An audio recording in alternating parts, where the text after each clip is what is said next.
నగరంలోని విష్ణు టౌన్షిప్ లో కొత్త రోడ్డు వేయాలని కోరితే పాత రోడ్డుపై కొత్త గుంతలు తవ్వి వదిలేస్తారని, నగర ప్రజలపై పగబట్టినట్లుగా నగరపాలక సంస్థ ఇంజనీర్లు వ్యవహరిస్తున్నారని స్థానికులు ఆవేదన వ్యక్తం చేశారు. ఈ రోజు ఉదయం స్థానికులతో కలిసి పట్టణ పౌర సంక్షేమ సంఘం నాయకులు విష్ణు టౌన్షిప్ లో పర్యటించారు. 60 అడుగుల రోడ్డు కోసం కోట్ల రూపాయలు విలువైన స్థలాన్ని నగరపాలక సంస్థకు స్వాధీనం చేసి ఏళ్లు గడుస్తున్నా గుంతల్లో మట్టి వేసి రోడ్లను చదును చేయడంలో నిర్లక్ష్యంగా వ్యవహరించడం వల్ల రోజురోజుకు ప్రమాదాలు పెరుగుతూ ఉన్నాయని స్థానిక కాలనీల అసోసియేషన్ల ప్రతినిధులు న్యాయవాది ఎన్ చంద్రశేఖర్, ఎం బలరాం రెడ్డి, ఎన్ గోపీనాథ్ విమర్శించారు.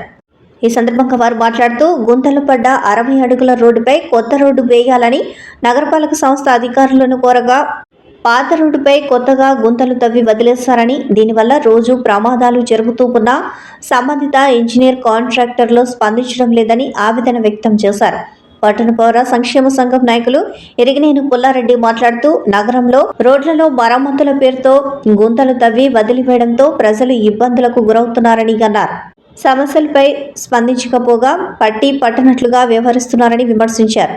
ఈ పర్యటనలో ఎన్ గోపీనాథ్, ఎస్ అజ్జు, ఎన్ రఘురామిరెడ్డి, ఎన్ కరీముల్లా తదితరులు పాల్గొన్నారు.